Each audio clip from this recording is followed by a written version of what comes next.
Olá, espero que estejam todos bem. Estamos aqui hoje para mais um episódio do podcast Palavras na Mesa, uma produção do Cinesp. Eu sou Valéria Leão, estou aqui ao lado da Maura e da nossa convidada, Yara Rosa. Nós vamos iniciar uma conversa com um tema muito importante, que é a Marcha das Mulheres Negras. Mas antes disso, nós vamos fazer uma apresentação, então vou iniciar a minha apresentação, uma audiodescrição. Eu sou uma mulher negra, tenho cabelos crespos, que ficam na altura do pescoço. Estou hoje com um vestido estampado com cor verde, brincos e colares vermelho. Olá, farei agora a minha audiodescrição também. Eu sou uma mulher preta, cabelos curtos, encaracolados, tá cheia de coisinha assim colorida, tá Uhum. bem coloridinho mesmo, com luzes. Eu estou com um colar no tom bege de contas, uma camisa estampada azul marinho e branco. Boa tarde a todas, a todos e a todes. Eu sou Yara Rosa, estou muito feliz de estar aqui no Cinesp para participar dessa conversa muito relevante sobre a Marcha Nacional das Mulheres Negras que acontecerá em Brasília. Vou fazer minha audiodescrição. Eu sou uma mulher negra, o meu cabelo é crespo, é black, eu tô com uma tiara, né? Coloquei o cabelo para cima, tem uns reflexos um pouco vermelhos ou rosa na ponta. Estou usando um brinco quadradinho, uso um óculos lilás, roxo e blusa azul. Ótimo, seja bem-vinda, Yara. É um prazer para nós ter você aqui. E agora a gente gostaria que você fizesse a sua apresentação, falar um Uhum. pouco quem você é, a sua trajetória. Tá certo. Primeiro, vamos novamente. Eu sou uma mulher cis, negra e lésbica. Eu sou filha de pai e mãe comunista. Eu vou puxar um pouco para esse lado, né? O meu pai foi preso político, ele foi preso em 1975. Ele era do Corpo de Bombeiros e ele pertencia a uma cúpula do Partido Comunista Brasileiro. E nós atravessamos, a época eu tinha 12 anos, quando ele foi preso, né? Preso, torturado, tudo aquilo que a gente sabe, né? E a minha mãe atravessou tudo isso com a gente, né? E naquele momento, na nossa infância, naquele momento político, nós, nos reconhecíamos como pessoas negras, mas não havia uma discussão sobre a questão racial de fato na nossa casa. Tinha muita discussão sobre a questão de raça, sobre classe, por conta do Partido Partido. Comunista, mas a gente não dialogava sobre a questão de raça. A minha mãe, mulher negra, hoje historiadora, Astrogilda Pereira, ela começou a carreira dela como na prefeitura de São Paulo como servente de escola. E ela foi estudando ao longo de sua vida e se aposentou como professora de história. Ah, na faculdade, eu comecei a ter contato com o movimento negro. Eu lembro em 1982, eu fazia letras na PUC e uma pessoa do movimento negro, Flávio Jorge, estava tendo um Flavinho. encontro de mulheres negras lá na PUC e era na sala que eu estudava. Então, quando eu cheguei e vi aquele monte de mulheres negras que eu nunca tinha visto tantas mulheres negras juntas, eu peguei, entrei, saí um pouco da sala, assim, ele foi lá, me buscou, falou: "Vamos participar, não sei o quê", peguei, entrei, esse foi um primeiro contato, mas nessa época minha mãe também fazia faculdade, fazia história lá em Mogi das Cruzes, e ela também teve enfim, ela teve contato com Clóvis Moura e com outros historiadores fazendo movimento lá. E nós em casa, a nossa família, ah, nos anos 90, 2000, nós montamos a Associação Baobá de Canto Coral, por conta da minha irmã, que é professora de música, sempre regeu coros e não via a presença de crianças negras nos coros que ela regia. Então a gente fez um coro para que a gente trouxesse as crianças negras que a princípio foram filhos e filhas de militantes. E depois outras crianças negras e não negras participaram desse projeto com a gente e enfim, a minha vida começou sem estar atravessada pela questão racial desde essa época e nunca mais, é claro, né, a partir do momento em que a gente se torna uma mulher negra, a gente começa a atuar politicamente em todos os locais que a gente está. Eu trabalhei nas administrações dos partidos, do Partido dos Trabalhadores, trabalhei com a prefeita Erundina, com a prefeita Marta Suplicy, e com a prefeita Marta Suplicy, eu trabalhei na DRE de Itaquera, era a coordenadoria de Itaquera, com o Camilo, e depois fui convidada para trabalhar na Secretaria Municipal de Educação por conta de nós termos feito na Zona Leste um projeto muito grande que chamava Negra Cidade Leste, que envolveu 5 coordenadorias regionais da Leste. E nós envolvemos vários educadores e educadoras que participaram de muitas, enfim, palestras, vivências, oficinas, e eu fui convidada para trabalhar em SME justamente no ano em que nós tivemos a promulgação da Lei 10.639. Né? Estava lá em 2003, exatamente nessa época, e quando nós também fizemos uma primeira formação antirracista na Secretaria Municipal de Educação, que na época foi para professores orientadores de sala de leitura. Foi uma formação coordenada pelo CERT. E, a partir desse momento, né, já trabalhando com a questão racial, me tornei diretora de escola e sempre, né, a gente sempre implementando as leis, a Lei 10.639, 11.645, enfim, que alteraram a LDB, em todas as escolas que eu passei. Às vezes eu digo isso, mas isso é uma realidade. Eu, em todas as escolas que eu passei, eu fui praticamente a primeira pessoa a fazer o trabalho nas escolas, né? Seja questionando materiais didáticos, comprando materiais enquanto diretor, intervindo em práticas pedagógicas para a gente construir uma escola antirracista. Em 2015, eu participei da primeira Marcha Nacional das Mulheres Negras, mas eu ainda não fazia parte do coletivo de São Paulo. Esse coletivo da Marcha das Mulheres Negras de São Paulo, ele criou um núcleo impulsor em 2015 para garantir a ida de mulheres negras a Brasília. Esse núcleo impulsor era formado por umas 10 mulheres, eu não tenho o nome de todas elas aqui na minha cabeça, mas foram umas 10 mulheres que hoje estão ainda na marcha. E a partir desse núcleo impulsor, depois que fomos a Brasília e marchamos, esse núcleo decidiu que marcharíamos também em São Paulo. Então, em 2016, a Marcha das Mulheres Negras de São Paulo faz a sua primeira marcha e de lá para cá estamos sempre em marcha, não paramos de marchar, estamos sempre marchando. Nessa sua fala aí, você falou que a tua mãe estava na universidade em Mogi das Cruzes em 82? Isso. 82. Eu também estava lá. Era o meu primeiro ano, né, fazendo o curso lá de História, né, que eu sou professora de História também. E aí, o que acontece? Nós tivemos uma série de problemas lá naquela universidade, fizemos uma luta grande lá também, e aí me remete, né, essa questão dos movimentos que surgiram justamente nesse período em que a gente ainda vivia a ditadura, né? Exatamente. Então, assim, eu acho que os anos 80 marcaram essa iniciativa de nós, povo negro, em tentar enfrentar certas coisas, né? Inclusive a própria universidade, era uma universidade particular, né? E o povo se juntou, e eram 3 alunos negros apenas na sala de aula, né?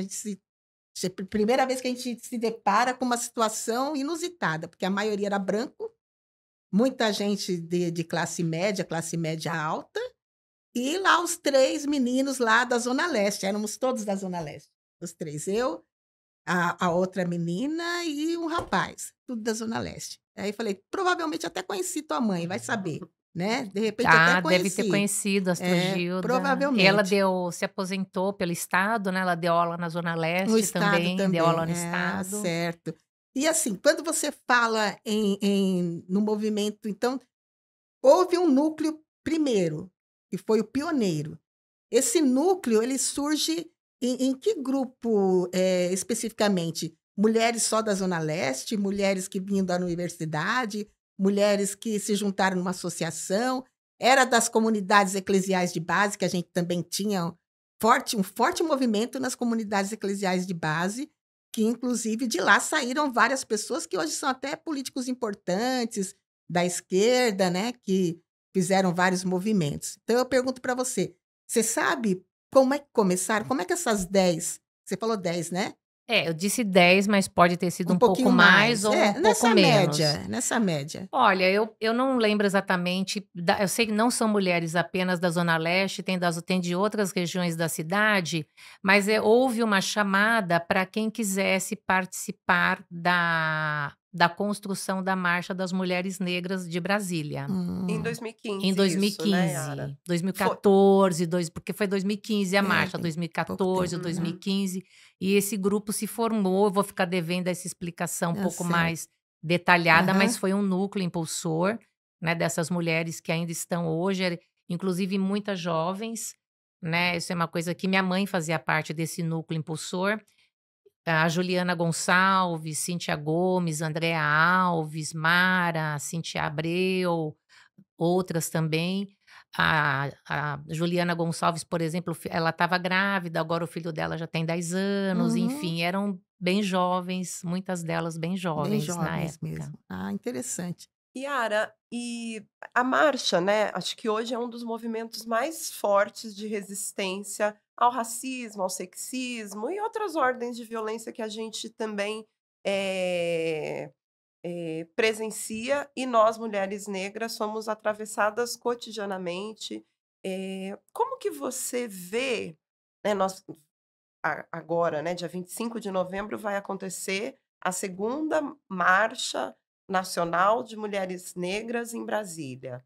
E você falou na sua apresentação que depois da primeira não parou-se mais, né? Estamos marchando até hoje. Como que esse processo até, né, nesses 10 anos e a importância da marcha para o fortalecimento da luta, mas também você falou de crianças, você citou nomes, de jovens que hoje são mulheres, que têm seus filhos e, né, estão passando à frente. Como que você vê a marcha ajudando nessa resistência e também na nossa construção enquanto mulheres negras para enfrentar determinadas situações que só a gente sabe, Uhum. né, como ela nos atinge?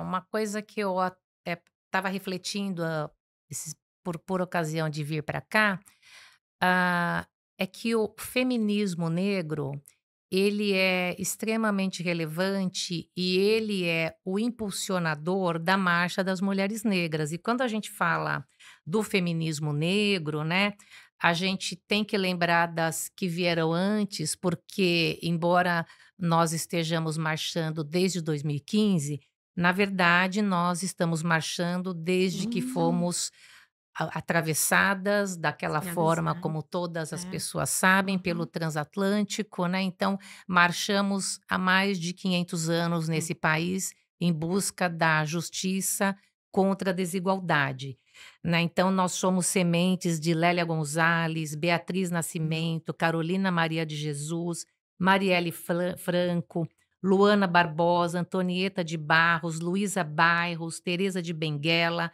Luísa Maim Uhum. e tantas outras.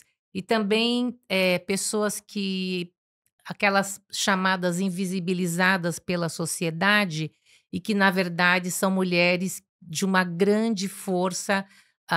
Por exemplo, vou citar a minha avó paterna, que é uma mulher nascida no final do século XIX, e ela alfabetizou os 15 filhos. Ela era uma mulher negra, filha de padre com mulher escravizada, minha bisavó era escravizada, minha avó não, e ela aprendeu a ler, né, onde foi com aquele padre, onde ela morava, e ela ensinou todos os filhos a lerem. Então eu acho que essa resistência, essa nossa resistência, ela é uma resistência que ela já vem de muitos Gerações. anos, e também a minha É. outra avó indígena, a mãe da minha mãe, minha avó Zília, né, que vem com o saber dela ancestral, né, assim como a minha avó paterna, as duas com seus saberes ancestrais para a nossa família, pessoas que dentro desse contexto social não tiveram acesso à educação pública, né. Minha avó, ela não lia, minha avó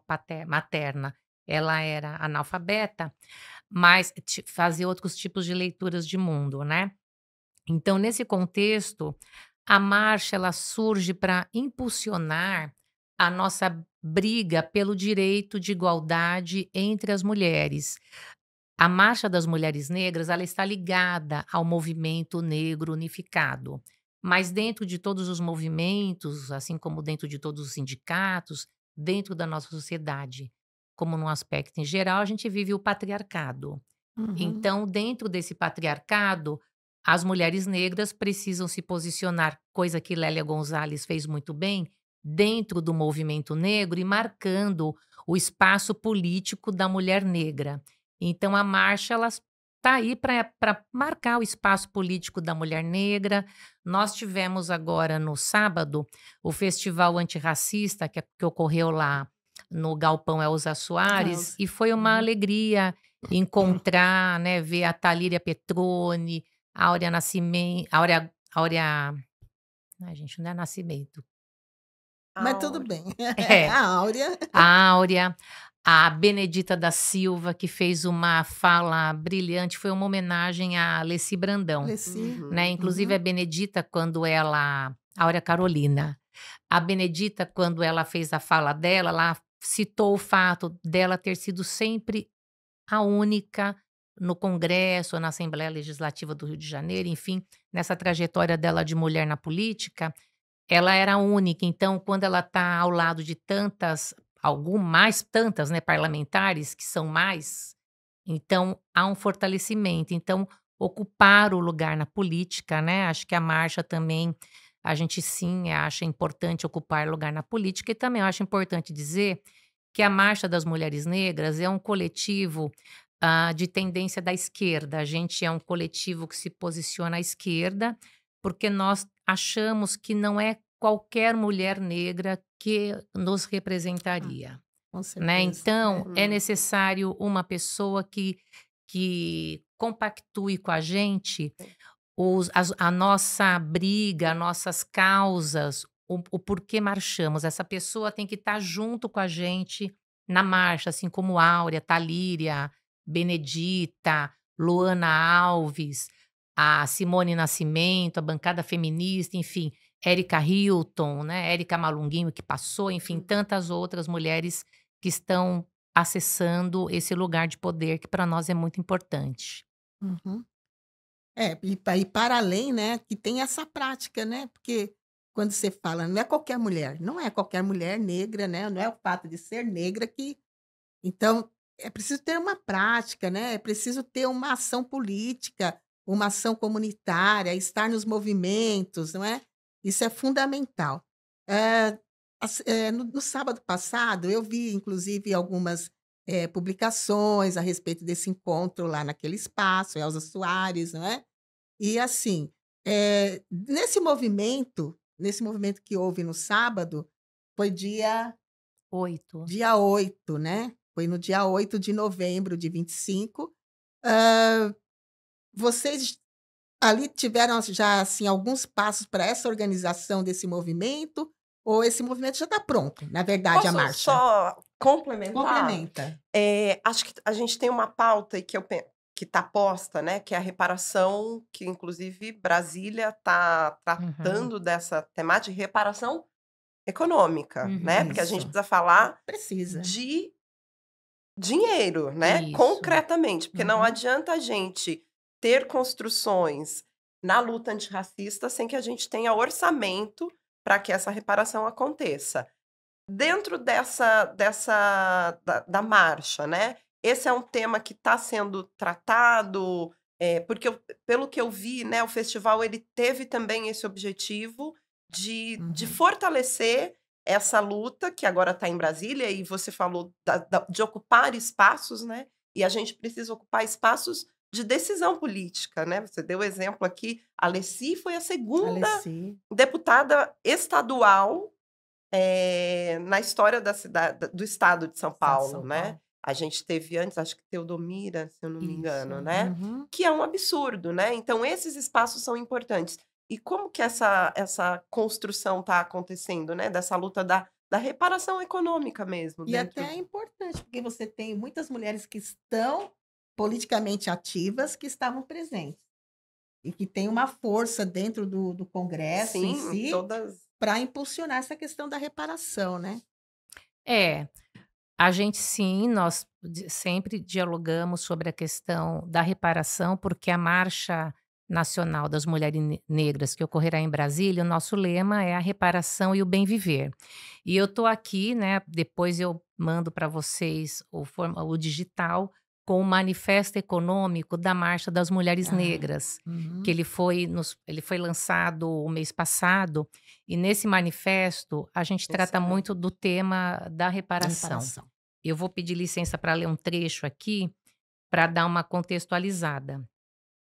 Nós, mulheres negras, trabalhadoras desse país, erguemos nossas vozes para disputar os rumos da economia do Brasil.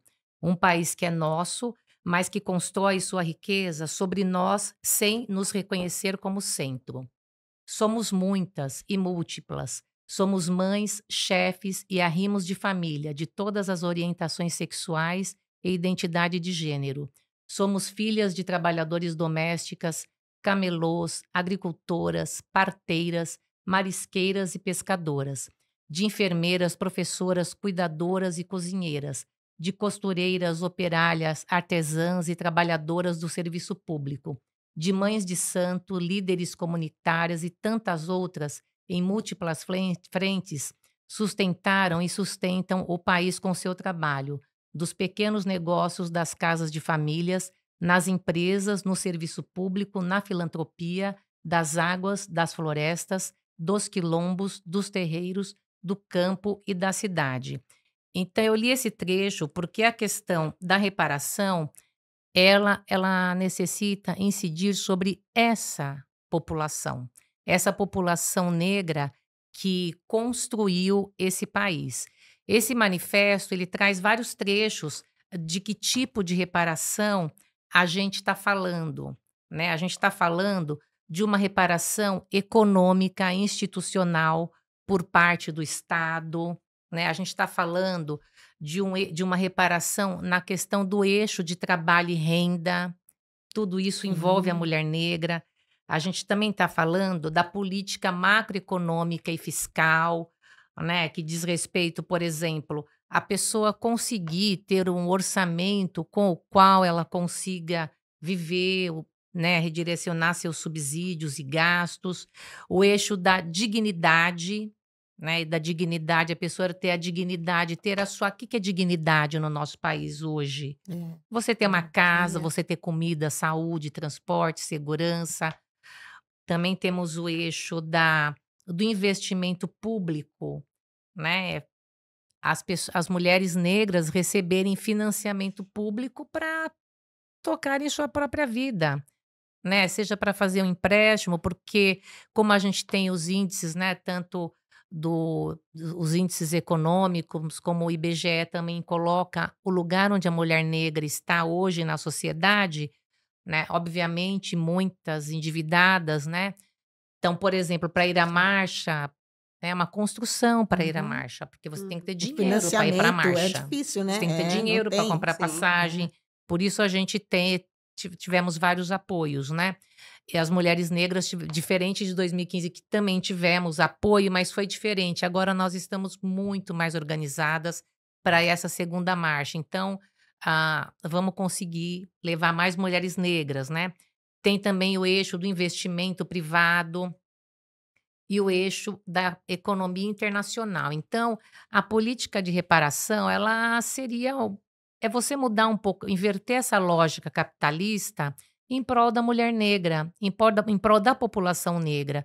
E quando a gente fala da mulher negra, nós estamos falando também da chacina que teve no Rio de Ah, Janeiro, com né? Porque certeza, aquela né. chacina são os filhos das Os mulheres filhos. negras. Nós tivemos, quando teve aquele baile de aquela chacina em Paraisópolis, Paraisópolis. Hum. Aham. uma das pessoas que foi executada foi um menino jovem que pertenceu ao nosso coral, a Associação Baobá de Canto Coral, né? Ele foi, 16 anos, para a festa, se divertir como todas as pessoas e morreu. Então, quando a gente está falando de política de reparação, é tudo isso que está incluído, porque o jovem, a jovem, é necessário e a criança precisa ter o seu direito, a escolha, em primeiro lugar, ser acolhida numa escola antirracista, onde você possa se expressar, né? E você ter direito de galgar, de passear, de se divertir. Sim. E tudo isso tá junto com a reparação, né? Não dá para a gente separar uma coisa da outra. Tudo isso faz parte. As políticas de ação afirmativa, elas fazem parte da reparação. E é o mínimo, né? É o mínimo, É né? o Então, nós mínimo que temos tem as que ser. políticas de É, cota, né? sim. Que são extremamente que valorizou, Permitiu. permitiu a Deu entrada, acesso, o né? acesso O ao jovem acesso. negro, à jovem Aham. negra na universidade. Até participei de um seminário mês passado. Nas escolas federais, já estamos chegando a 50% o número de jovens de escola pública e negras que entram na escola. Perfeito. Né? Então, Aham. assim, isso Isso é muda. reparação, É né? reparação, porque é uma Uhum. coisa que eles estavam comentando nesse seminário que eu participei, que é diferente você sair da periferia, fazer uma universidade de medicina e voltar para trabalhar no posto perto da sua casa. Você Ah, tem um sim. outro olhar. É, com certeza. Você vem daquele lugar. E o que há essa pesquisa e aqueles pesquisadores estavam dizendo é que a maioria dos jovens e das jovens que se formam voltam para suas comunidades para atuar dentro da sua profissão. Então, isso também é a reparação, a gente Reparação. aumentar o número de vagas, né, de Uhum. acesso para essas jovens no ensino superior. É mesmo porque se nós somos maioria, né? Ou mais de 50%, nós teríamos que ter automaticamente acesso a todos os recursos para essa dignidade. Escola, educação superior, trabalho digno, né, salário decente, porque afinal de contas nós não somos, e mesmo que fosse uma minoria da minoria, né, nós tivemos aí as perdas que nós tivemos durante séculos, nós fomos escravizados durante séculos, um país que demorou para fazer a chamada libertação, que na verdade a gente sabe, né? Apenas jogaram. Olha, estão livres, vocês querem ficar livres? Ficam livres. Mas sem terra, sem cotas, sem nada, mas os brancos tiveram cotas, né? Recebiam terras, recebiam possibilidades que os filhos fossem estudar. Enquanto isso, a população escravizada ou recém-liberta não tinha nada disso.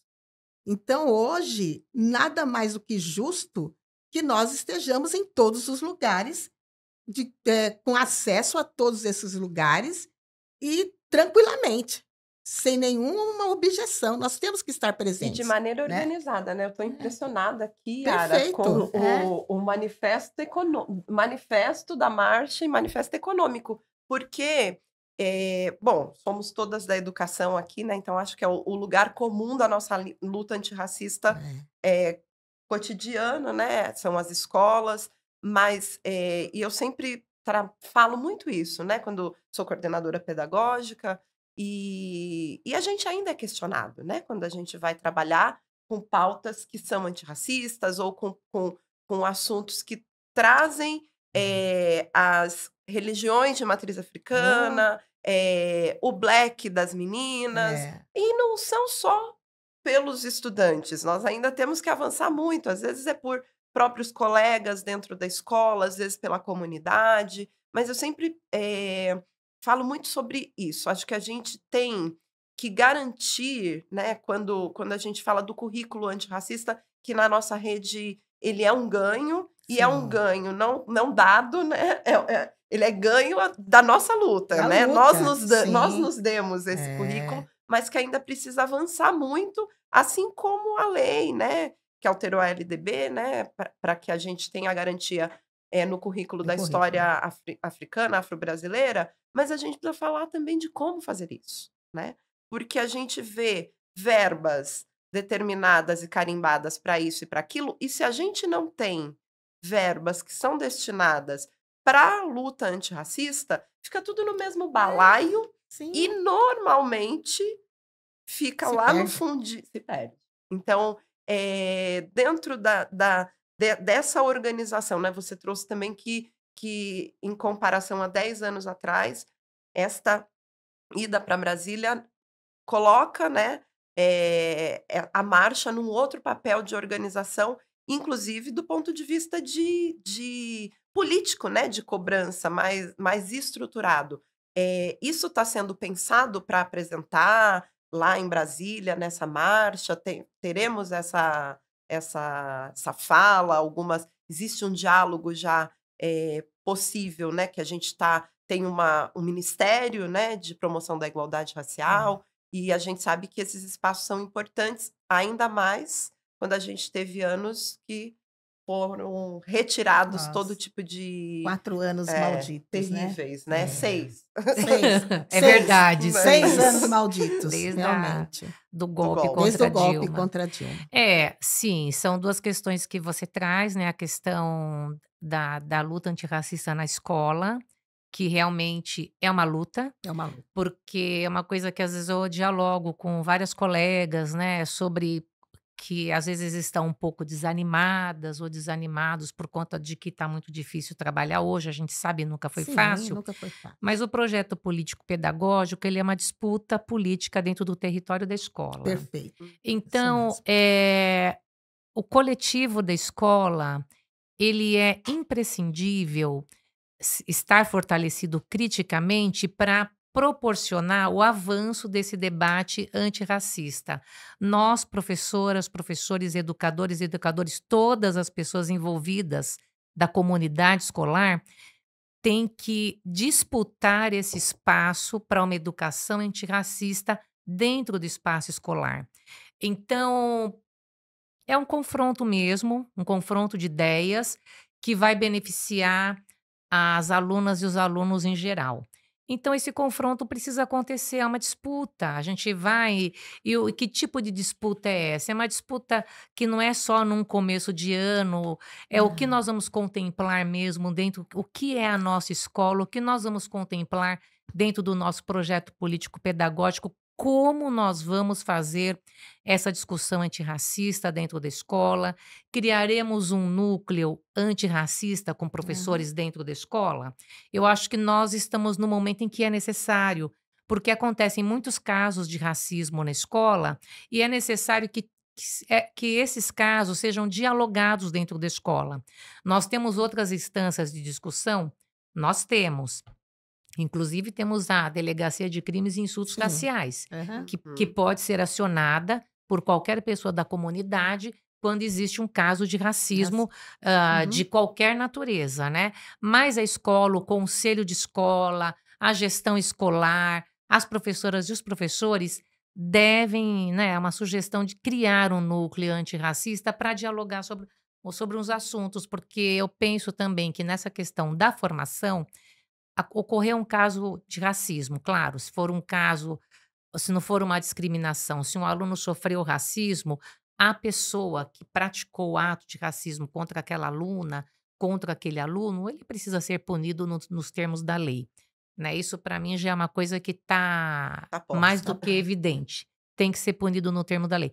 Agora, o que nós precisamos é fazer aquele debate do dia a dia para a implementação dessa lei e dialogando, né? Dialogando, fazendo rodas de conversa, desconstruindo valores, apresentando outras coisas para as adolescentes e para os adolescentes, permitir que a cultura da periferia ela entre na Na escola e que as escola, pessoas sim. dialoguem com essa cultura, né? Olhar a nossa aluna, o nosso aluno, a nossa comunidade como de fato são. Né? E eu participei de um seminário, outro seminário, sexta-feira passada, com a mandata da Luana Alves, sobre, inclusive, a lei antirracista, né? Uhum. E algumas mães, uma mãe de santo estava participando do debate dizendo, né, hoje ainda, como é difícil uma criança Uhum. ser de uma religião de Sim. matriz africana e dizer isso na escola. Então é essa desconstrução que várias desconstruções precisamos fazer. Você trouxe a questão do cabelo, a questão da fisionomia, enfim, Economia. né, É. que no Brasil realmente o preconceito e o racismo ele vem por conta da cor. Quanto mais traços negroides a gente tem, quanto mais a pele é escura, quanto mais o cabelo é crespo, mais a gente sofre racismo e dentro das próprias famílias, né, que às vezes uma pessoa sai de tom mais claro, temos a questão do colorismo, então quem é mais preto, quem tem mais traços negros, essa pessoa sofre mais racismo sim na nossa É sociedade. fato, Todas né? nós É sofremos, fato, mas alguns Claro. sofrem mais. Agora, lá na marcha em Brasília, sim, está sendo pensado muitas coisas. Ontem mesmo eu estive na reunião. Terão algumas formações, terão. Ainda nós não recebemos a programação, mas terão seminários, terão programações, terão encontro para quem ficar do 21 ao 25, 26, vão ocorrer algumas coisas lá. Uhum. Certamente terá sim, né? Terão falas, né, de parlamentares, da Uhum. ministra, né, Daniele, né? Terão Uhum. falas de algumas ministras que estão nesse governo atual, com certeza, porque na outra marcha já várias falaram, né? Muitas mulheres negras, inclusive de fora do Brasil, fizeram falas. Então, a gente vai ter sim uma fala, um posicionamento político por parte desse governo. Até atendendo essas cobranças, né, que serão feitas também, com certeza. Isso. É, Eu não estou a par de que entregaremos algum documento, mas certamente entregaremos certamente. algum documento É, para o governo é, Lula, sim. né? E continuaremos a nossa marcha. Independente. E assim, eu estou aposentada há 10 anos, então faz um tempinho, né? Mas eu tive uma experiência muito boa com uma das fundadoras desse sindicato, e nós estamos falando aqui do Sines, né? Eu comecei minha carreira na prefeitura com a diretora Benê, que foi uma das fundadoras aqui do Sines e que esteve conosco até pouco tempo, né? Ah, e era antes, bem antes ainda da promulgação da lei, da 10.639, mas a gente já tinha essa prática na unidade escolar, no Capistrano de Abreu. E é lógico, né? O docente que estava lá e que aprendeu acabou levando. Eu levei isso, eu procurei levar isso nas escolas em que eu passei e nas escolas em que eu fui gestora, né? Fui gestora em 2 escolas, substituí assistente do Estado tal. E a gente sentia, às vezes, também a falta de conhecimento naquela época. Então, tem 10 anos que eu estou aposentada, não sei se houve Hum. uma evolução nisso, até porque acredito que sim, por conta do material que agora chega nas escolas. Porque naqueles tempos passados, o diretor da escola normalmente era quem comprava as fitas, os VHS de filmes interessantes da época, que abastecia a sala de leitura ou a biblioteca com livros que falassem da questão antirracista, né? Hoje tá mais, a material está mais na mão. Eu acredito que hoje seria mais fácil. Mas assim como a gente é um sindicato de gestores, né? Uhum. Na sua opinião, pela sua experiência também como diretora de escola, hã, a gente vê muito falar: "Ah, mas você trata desse tema", eu ouvi isso, "porque você é uma mulher negra, tal, você acha que tem que dar destaque para isso". Mas por onde passa a questão da formação dos outros diretores que não são de uma descendência, de uma afrodescendência? Porque todos têm obrigação de fazer isso. Nós somos gestores de escolas públicas, onde a maioria do nosso público, a maioria esmagadora do nosso público, os periféricos então, são pessoas negras, filhos de negros e etc.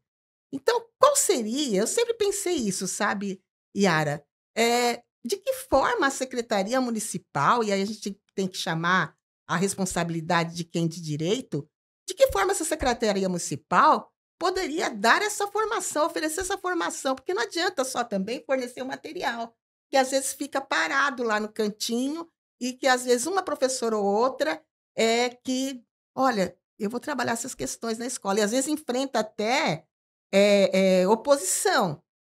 "Ah, você tá, né, tá dando muito valor para isso, não sei o quê, pé-pé-pé". Então, primeiro você já falou, a questão do projeto político-pedagógico, que é discutido no início do ano com toda a equipe.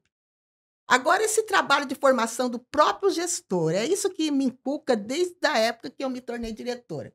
Porque não era só obrigação minha, da Rita, né, Uhum. da Vera, que foram Na verdade, diretoras hoje é lei, pretas. né, Mauro? Então, Não é e é nem lei, hoje não é nem antes obrigação, é de lei. Antes cumprir da a lei. lei, a gente já tinha pessoas que trabalhavam É. essas questões na escola.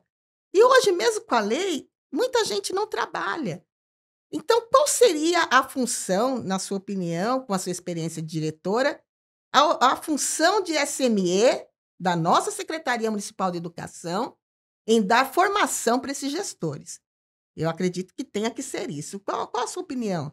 Você É, passou por isso com alguma formação? Eu não tive. sim, eu passei por formação, né, especialmente pelo CERT, Sim, naquela época, porque né? porque a primeira escola que eu fui diretora, eu era diretora eleita, o CELME Aricanduva, a gente ganhou o prêmio Educar para a Igualdade Racial. Era um prêmio da escola, a escola inteira, nós implementamos a questão Que étnico-racial na bacana Que é um isso, escola. prêmio né? do É o CERT, prêmio do né? CERT, Certo. que ele tem o Ah. E o prêmio CERT ainda existe, né? ele Sim, a Cida Bento, a um Cida grande Bento, tem um É. prêmio para professor, papapá, papapá, referência. e nós ganhamos o prêmio escola mesmo. Eu Que ano que foi, Nara? Foi 2007, 2007. 2007. E eu trouxe aqui quando você falou, eu acho que Ah, eu sim, nós tivemos escutei outro acesso. dia a própria Sim. Cida Bento, alguém perguntou para ela, e já ouvi outras pessoas dizendo também, se houve, como que se nós caminhamos. Sim, eu acho que nós caminhamos muito, muito mesmo. Quando eu vejo, acho que nós caminhamos bastante dentro das escolas. Eu trouxe esse documento, essas diretrizes, quando ela foi promulgada em 2007, foi Faz um esse tipo de tempinho. material que foi um xerox que a gente 18 tinha. anos, né? A Só. gente tinha uma impressão lá em SME e tal. Então, era esse tipo de material que a gente apresentava. Então, que a gente entregava, tiramos uma tiragem longa. Então, olha, agora temos um manifesto. Então, acho que muita coisa realmente Tem aí. avançou. Nós temos hoje, realmente, dentro das escolas, uma quantidade de materiais que muitas De vezes não é excelência. acessado É. pelas professoras, pela equipe de uma forma em geral, mas nós temos muitas escolas que estão fazendo a diferença e trabalhando. A formação das gestoras, dos gestores, ela primeiro a formação inicial. É. Nós temos E que uma ter parte até obrigação do é, próprio gestor ir atrás, uma né? formação inicial. É. Eu acho que a partir do momento em que você tem a lei 10.639, que também é para o ensino superior, houve Uhum. obrigatoriedade do ensino de Sim. histórias, tal. E hoje, na pedagogia, você tem a discussão. Outras Foi uma coisa áreas. que foi, Aham. foi se ampliando, né? Na psicologia, né? Eu fiz uma disciplina na psicologia social da USP em 2009, 2000 e 2010. Era a primeira disciplina com recorte Nossa. étnico-racial na psicologia. Hoje nós avançamos bastante dentro das próprias universidades. Então, para o gestor, para a gestora, tem a formação inicial. Agora, a Secretaria Municipal de Educação, É, ela tem um papel fundamental aqui nessa cidade. com certeza. Ela consegue fazer a diferença. De que forma que a Secretaria Municipal consegue fazer a diferença para os gestores? Além de fazer a formação, de proporcionar a formação, também cobrar como está sendo implementada essa lei. Porque eu participei, quando fui diretora aqui na EME Monteiro Lobato, foi onde eu me aposentei, eu fui numa formação aqui na DRE Ipiranga. Olha, era triste perceber a indiferença das minhas colegas gestoras diante da fala de formação. As pessoas estavam recebendo formação? Estavam. E era um silêncio, era uma indiferença. Aí eles perguntavam se alguém queria falar alguma coisa. Ninguém Nada. queria falar nada. Ninguém queria perguntar nada, né? Então, esse tipo de posicionamento por parte de alguns gestores ou gestoras, ele precisa ser olhado Sim, sim, por sim. uma Secretaria Municipal de Educação, por uma supervisão escolar, né? Porque a supervisão escolar, ela está lá no intermediário, então ela vai fazer uma intervenção na escola, ela tem que fazer uma intervenção pedagógica de como está sendo implementada a lei, é papel da supervisão escolar acompanhar a implementação das políticas dentro da Sim, sim, escola, ela tem sim. que estar lá cobrando. É lei, né? Né, é Afinal de lei. contas. Então eu É. acho que algumas coisas com relação a gestores e gestoras funciona em sistema de cobrança, né. Eu acho que tem a parte da formação que é fundamental. Agora, se eu sou uma gestora que eu não implemento a lei, o que vai acontecer comigo? Nada é que não pode ser. Não dá mais para ser nada.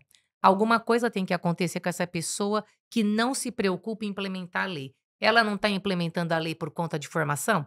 Vamos fazer formação. Recebeu a formação, não está implementando a lei? Então tem que pensar alguma medida com relação ao descumprimento da lei, porque isso significa descumprir a lei, né? E quando você descumpre a lei, a gente sabe o que acontece. Você, de uma certa forma, precisa ser punido de alguma forma, Yara, né? eu queria contribuir com. Participei de um seminário, estou tentando lembrar agora o nome do professor da Universidade de São Paulo que estava lá, e ele trouxe, ele é estudioso de orçamento, né? É um homem negro, vou lembrar o nome dele.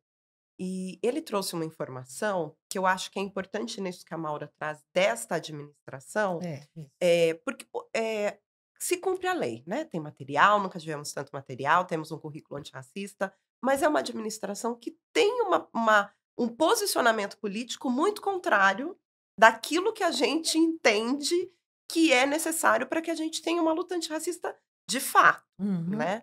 Porque as crianças que não estão sendo alfabetizadas, que estão sendo expulsas da escola, têm cor e têm raça. Então, e ele trouxe uma informação de que o orçamento do núcleo, era núcleo, agora eu não sei, que mudou todos os nomes lá, que é o núcleo da divisão pedagógica da SME étnico-racial, diminuiu o recurso.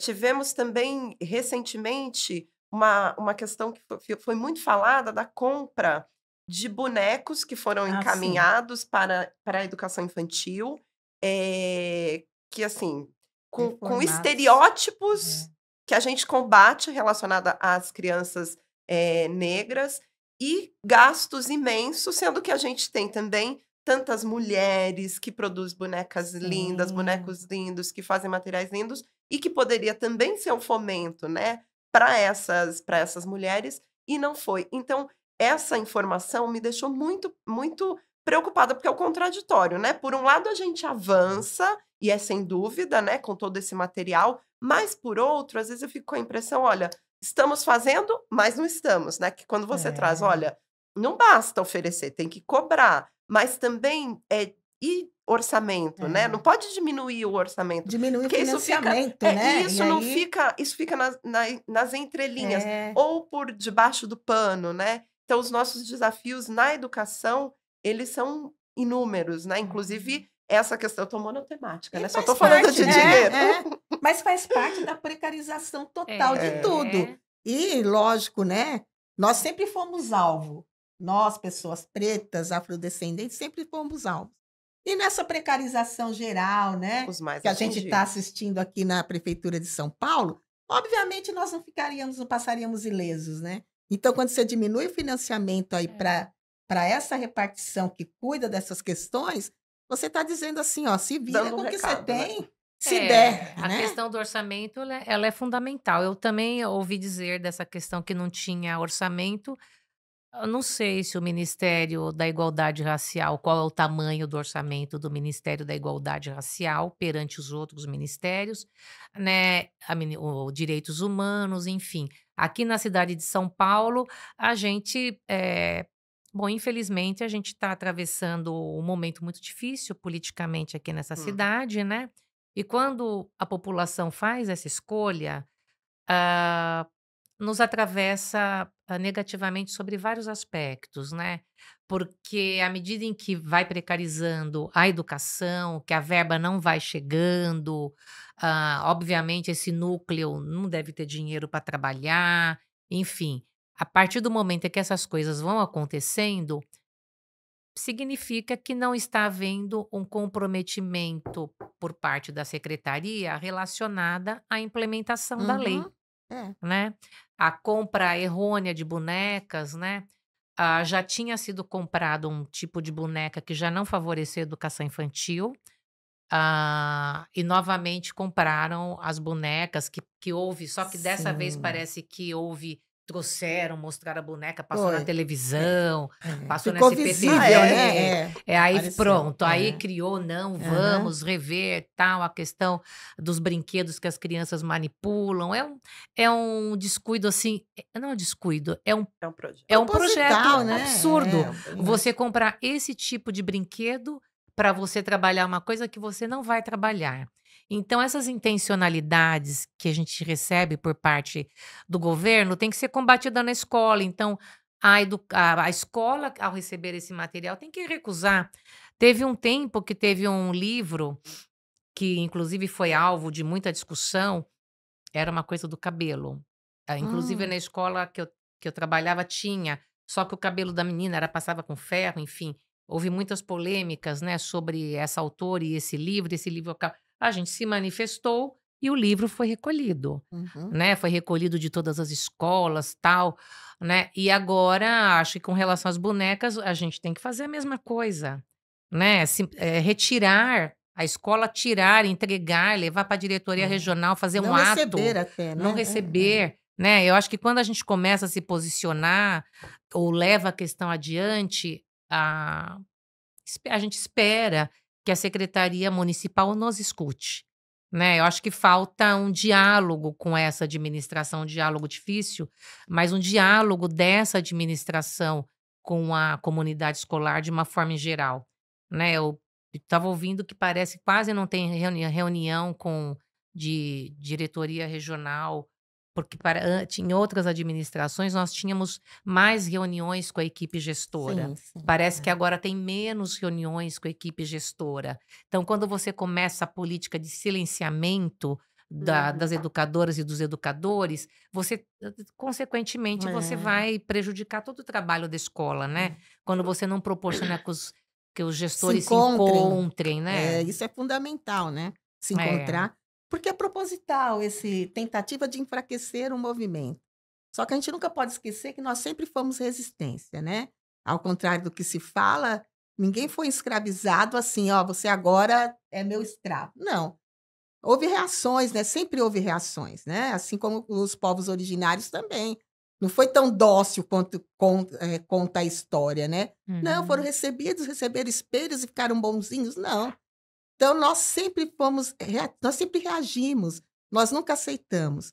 Então não é agora que eles vão conseguir silenciar. Existe um projeto? Sim, mas nós precisamos resistir, principalmente a escola, né, porque é na escola que a criança periférica, preta, não é, filha da empregada doméstica ou da professora mesmo, hã tem a possibilidade de avançar. É lá na escola. Muitas vezes a escola é o lugar mais bonito que ela tem, é o lugar mais legal, onde ele consegue se reunir com os colegas, é o lugar que ele aprende, que ele ensina, que ele cria. Então a escola é o lugar, perfeito para que a gente possa dar continuidade ao nosso movimento, um movimento negro de superação, né, de rever aí de ter os seus direitos, de fortalecer os seus direitos. Então a escola tem um compromisso muito forte com isso. E a gestão, eu acredito que a gestão, o papel É dela fundamental. é de protagonista, é principal quando a gente pensa, por exemplo, em montar lá o nosso PPP no início do ano. É PPP ainda, né? É. É. Né, o projeto político Alguns pedagógico. tentam É, esconder o político, né, projeto projeto político pedagógico. pedagógico, tiram o político, É mas um segue projeto firme. político É. pedagógico, Mas às né. vezes eu penso também, porque eu fui diretora há 8, 9 anos, porque eu tinha uma resistência aí para gestão. Eu não sei, porque eu entrei na prefeitura numa época em que as diretoras eram tão, de direita Autoritárias? mesmo, era um pessoal de direita terrível, assim, Autoritárias, autoritária, era uma coisa muito autoritária, e eu era sempre contra essa postura, sem perceber que era melhor eu ter ido você tem Sim. que ir, Ocupar o seu né, espaço Ocupar o ocupar lá. o seu espaço. espaço para você fazer Isso. de uma outra Espaços de forma. É poder, isso. né. É, É. mas eu acho que a questão da gestão, ela realmente a gente faz muita diferença, mas um professor articulador político, um professor e uma Também, professora, porque também. a articulação política dentro da escola é uma coisa que você aprende, mas geralmente quem traz essa vivência é quem vem de movimento social. Sim, A gente pode observar Uhum. nossos sim. colegas, as pessoas mais articuladas politicamente dentro de uma escola, são pessoas que vêm de um movimento social. E essas pessoas, às vezes, não estão no cargo de gestão, mas às vezes essas pessoas articulam a escola, né? E aí a gestão muitas vezes se beneficia no sentido de promover uma discussão mais democrática, né, onde inclui essa professora, Sim, aham. esse líder, enfim, político que vem da própria escola. Então, eu acho que o articulador político, às vezes, é a diretora, o diretor, às vezes, não é. É, É sim. papel da gestão muita coisa, mas, às vezes, o gestor não consegue ser um grande articulador político por conta das suas próprias vivências, né? É Então, acho que quando fundamental. a direção é mais horizontal, eu acho que você tem mais fluxo de ideias, né? Mais pessoas debatendo e algumas pessoas contribuindo muito com a sua Sim, a experiência experiência, do né. movimento social. E É. outra coisa que eu também acho é que nesse momento político que nós vivemos, as famílias já compreenderam que existe racismo. As famílias, quer dizer, sempre souberam que existe, mas agora as famílias, a gente vê muitas vezes e aparece até em jornais, telejornais, tal, as famílias se posicionando contra alguma postura racista que um filho, uma filha teve. Isso há uns 30 anos atrás, quando eu entrei, não tinha essa discussão, não tinha esse posicionamento por parte das famílias. Eu acho que quanto mais as famílias se posicionam com relação a algum tipo de comportamento de discriminação que ocorreu na escola, também mais faz com que a escola reflita, Com né? certeza, Porque é. atrás de uma família, muitas vezes tem um movimento social junto, né? Ou que vai dialogar Uhum. lá com a escola. Nós, da Associação Baobá, já precisamos dialogar com algumas escolas Nesse por sentido. conta de alguma criança nossa que foi discriminada dentro de uma escola da prefeitura. Olha, Então, é. aí a escola, quando discriminou, não imaginou que essa criança tinha uma associação por É. trás, né. Então a escola entendeu, né, ficaram com medo, né, a direção ficou com medo de ser, enfim, acontecer alguma coisa, levar uma repreensão, ir para onde a gente Infelizmente, ia. o bom É, é. senso O às bom vezes é, não não existe, né, existe, né. É. tem que ter a reação. Ficou com medo, eu falei: "Não, nosso objetivo aqui é que você compreenda que essa criança precisa ficar na escola", e eu lembro que essa criança, ela estava no 4º ano e ela não era alfabetizada, e eu comecei a dar aula particular para ela aula para ela era da associação, dava aula para ela em casa, não particular, dava aula para ela em casa, e ela se alfabetizou, em meio ano eu alfabetizei essa criança. E eu lembro que eu fui à escola conversar com a professora dela do 4º ano, e não falei que eu era educadora, não falei nada de mim, eu falei: "Eu vou dar aula para ela para, enfim, Apoiar, né, apoiar esse trabalho isso. que você está fazendo". Ela virou: "Ai, nossa, será que você vai conseguir?" Eu falei: "Ai, gente, eu não vou". Tem horas que ou eu desmonto a professora na minha frente, ou então penso 2 vezes E e vamos. volto para casa e faço o trabalho com a aluna, com a menina que aprendeu a ler rapidamente, né. Então, é necessário sim que a gente faça algumas intervenções nessas É. escolas. E a comunidade tem que frequentar essa escola, né. É isso É. também, um dos Yara, segredos. acho que teríamos muito assunto ainda para falar especificamente É. da educação Essa conversa antirracista e o é quanto a gente tem, né, de avanço e o quanto a gente precisa avançar e como que a gente pode, né, enquanto sindicato que estamos aqui neste lugar, enquanto profissionais da educação, mas a gente está caminhando para o fim. Antes Uhum. do fim, antes do fim. eu queria acho que seria bem importante se você falasse um pouco, né, da Da marcha que vai marcha. acontecer É. dia 25, como que está essa construção Tá. aqui na cidade de São Paulo. E eu estive, né, nós estivemos na Marcha das Das Mulheres em mulheres. julho, Hum. e eu lembro que tinha eu não lembro qual era a organização que estava fazendo entrevistas, e com a pergunta: "O que é bem viver?", né. E Uhum. aí eu queria deixar aqui para você também, o que que é bem viver para nós, né, mulheres negras? Uhum. Que acho que é É, é a É um dos chamada da pilares, marcha, é né. isso, da é. marcha. Ah, olha, o bem viver eu faria uma oposição ao sobreviver, porque acho que nós, mulheres negras e todas essas mulheres negras de quais a gente pensa, da nossa família, enfim, da sociedade inteira, sobrevivem. A gente sobrevive, Sim. né.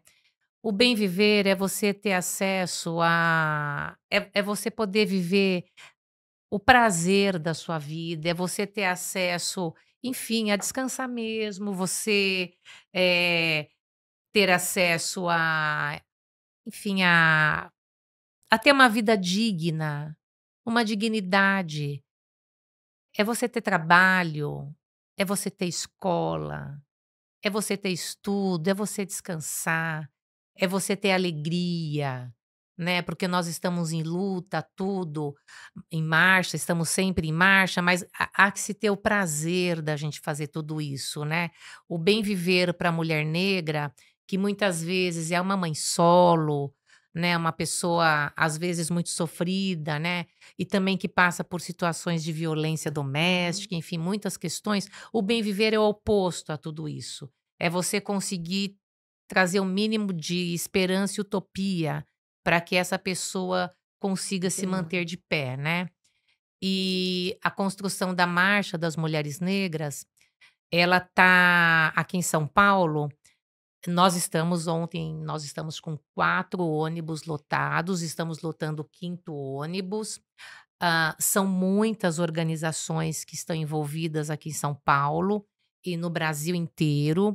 O que nós temos de informação é que há uma expectativa de um número muito grande de mulheres no dia 25 lá em Em Brasília. Brasília, Hum. né? Tá tendo uma articulação muito grande mesmo no Brasil inteiro.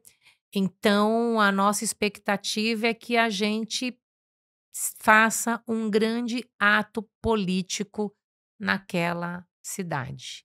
Que a gente faça esse grande ato político e também, eu acho que a gente não pode esquecer que a semana que vem é 20 de novembro, Sim. Uhum. né, o Dia da Uhum. Consciência Negra, agora feriado nacional, né, de modo que também está todo mundo convidado para a marcha que vai ocorrer aqui em São Paulo, 10 horas da manhã do MASP, né, vai sair do MASP às 10 horas da manhã, vai a concentração Uhum. 10 horas da manhã do dia 20.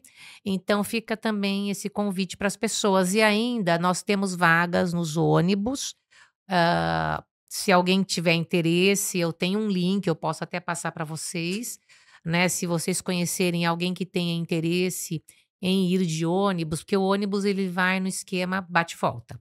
Então a pessoa Sim. sai aqui 2 horas da tarde, chega lá, vai ser recebida, vai tomar café da manhã, tem toda uma estrutura, uma infraestrutura pensada para receber essas mulheres que virão de diversos lugares e aí e voltam à noite para no dia seguinte O dia chegarem seguinte. e já irem trabalhar, né. Mas tem toda uma infraestrutura para esse monte de gente. Quando a gente marchou a última vez, porque cansa, né, a gente marcha É 3 muito quilômetros, cansativo, estava sim. um sol danado lá em Aham. Nossa. Brasília, a coisa, assim, uma das coisas que eu achei, assim, lindo, e é coisa de família preta mesmo, de gente preta, aquele monte de comida. É. Quando acabou a marcha, Fartura. imagina aquele 10.000 mulheres todas almoçaram, e não é que demorou para você pegar o prato. Tinha uma infraestrutura lá, olha, a hora que você pegou o prato, você andou, você comeu, você bebeu água, você sentou na sombra, você viu o show, aí depois a gente foi embora. Então existe muito uma preocupação com o bem viver, com o bem-estar dessas mulheres lá em Brasília, né, que serão todas muito bem recebidas, né, tá todo mundo esperando e se articulando da melhor forma possível para recebê-las. Ah, Perfeito, estaremos ok. lá, o Cinesp estará lá. Estaremos lá. Dia 20 aqui na marcha, né, no Dia da Consciência Negra e dia 25 em Posso Brasília. ler só um trechinho aqui Claro. é um trecho do livro da Lélia Gonzalez, é "A mulher negra anônima, sustentáculo econômico, afetivo e moral de sua família, é quem, a nosso ver, desempenha o papel mais importante. Exatamente porque, com sua força corajosa, capacidade de luta pela sobrevivência, transmite-nos a nós, suas irmãs mais afortunadas, o ímpeto de não nos recusarmos à luta pelo nosso povo. Mas, sobretudo, porque, apesar da pobreza, da solidão quanto a um companheiro, da aparentemente submissão, ela é a portadora da chama da libertação, justamente porque ela não tem nada a perder." Oh, Muito obrigada, Yara. Obrigada. emocionada. Obrigada mesmo. É, Yara, a gente agradece muito a sua presença hoje, agradece muito também a história, a trajetória que você compartilhou aqui com a gente. E o Cinesp, né, e nós estamos juntas nessa luta e muitas Essa outras que empreita. travaremos, É. mas com essa certeza, né, que já vencemos muito e venceremos muito mais ainda. Tá bom, muito obrigada também em nome da Marcha das Mulheres Negras, fico muito agradecida de ter participado aqui do Palavra na Mesa, tá, e espero que tenhamos outras conversas. Com certeza. Perfeito. Juntos somos mais fortes. Até breve. Isso, até.